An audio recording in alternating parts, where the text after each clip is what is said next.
Or we actually argue about something that's worthwhile. Is there a fact of the matter in philosophical terms? Here's the quote from Aristotle. I wanted to make sure and give it to you. And those of you that are interested in the statistical component, if you just Google Condorcet's jury theorem, that's something that you might find interesting. So the question on the wisdom of crowds, there's a lot of important work on Condorcet's jury theorem. Why might it be that we would use 12 people, none of whom, frankly, may be all that bright, compared to a judge who, at least by the standards of training, is? Why might a jury be better? Well, I wanted to go to one more thing, and then we'll go to my example. We'll go through this quickly. I just wanted to give you some background, again, on philosophical perspective of the founders. French philosopher Montesquieu is the one that the American founders took seriously. Not Rousseau, we'd have a very different system of government, but rather Montesquieu. Montesquieu claimed 3 species of government: republican, monarchical, and despotic. Wait, you say, democracy's not there. Yes, it is. It's despotic. In order to discover their nature, it is sufficient to recollect the common notion, which supposes 3 definitions or 3 facts. So, in a republican government, only part of the people is possessed of the supreme power. Monarchy, a single person governs by fixed and established laws. In a despotic government, in which a single person directs everything by his own will and caprice. Now that single person is the general will. It's the majority.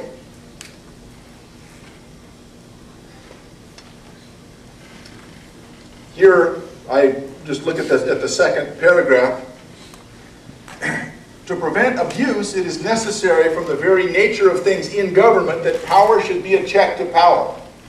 That sounds a lot like ambition should be made to counteract ambition. There's a clear philosophical antecedent to Madison's idea about the framing of the U.S. Constitution in order to solve the problem that I've been droning on and on about. In republican governments, men are all equal. Equal they are also in despotic governments. In the former because they are everything, in the latter because they are nothing. Republics end with luxury, monarchies end with poverty. So why is it that eventually republics may be overthrown? Now Montesquieu is thinking about the Roman Republic, but there are other examples. Countries that invest, have huge deficits, and invest in bread and circuses in order to pay off the voters, eventually fall because they have too much luxury. They can't pay for it. Whereas he claimed monarchies eventually fall with poverty because the king uses up all the resources of the society. Now the republic does sound more fun, I admit.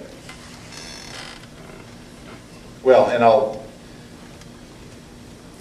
the last couple of quotes from the spirit of the laws. The lawmaking and law enforcement powers are united in the same person. There can be no liberty.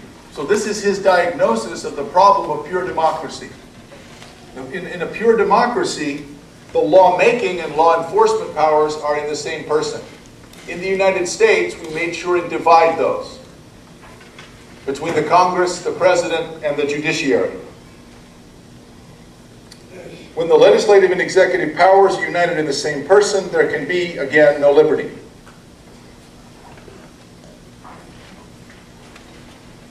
Well, what if all 3 powers were united in one person? But that person is the people. And we tend to think of that as being somehow better. I mean, after all, if you talk to somebody in a bar, you talk to somebody at a gas station, they're okay, they may be a good person, but by and large, they're probably out for their own self-interest. They may cut you off in traffic, even though you just talked at the gas station. Well, how could there be some kind of moral transubstantiation if that person is hired by the government? Now they become moral. They care about you. Just ask them. They'll say so. It is you I care about. It is no longer about me. I may cut you off in traffic, but it's because I need to be someplace. So what is the will of the people? Can it be as despotic as a king with all 3 powers? So if you accept Montesquieu's claim, as the founders did, that a king with all three powers, legislative, executive, and judicial, would be a despot, why would you not think that a democratic people possessed of all three would be just as despotic? And for the same reasons.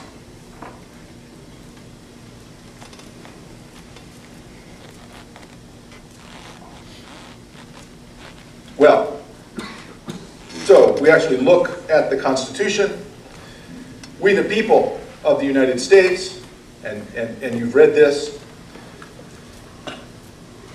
secure the blessings of liberty to ourselves and our posterity, do ordain and establish this Constitution. I find that when I talk to scholars from France, I know I go to conferences. Need some coffee, dude? There's some people having pretty good naps, but if I go to a conference in Europe and I ask them, what do you think is the expression of the will of the people? They will say the laws passed by the legislature.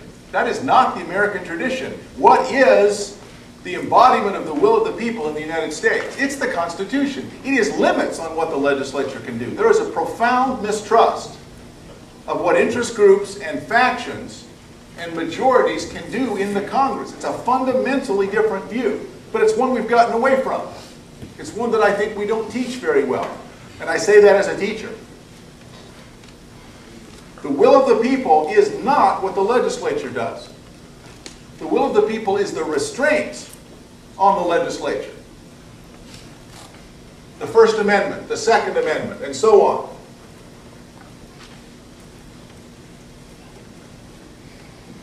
The structural themes of the Constitution. There are three ways that the founders tried to limit democracy. They divided powers vertically using the principle of federalism. Second, they divided powers horizontally, even at the federal level, following Montesquieu's advice. So there's vertical separation of power in the federal system, and horizontal separation of power because of the way the Constitution is written with the separate articles that create three different, not quite opposing, but competitive branches of government. And then the powers were enumerated. Only certain powers were granted by the people to the government. All other powers were kept by the people or by the states. And in case anybody forgot, they added the 9th and 10th Amendments, which said exactly that. There's other powers here. But if they're not in this Constitution, then they belong to the people, or they belong to the states.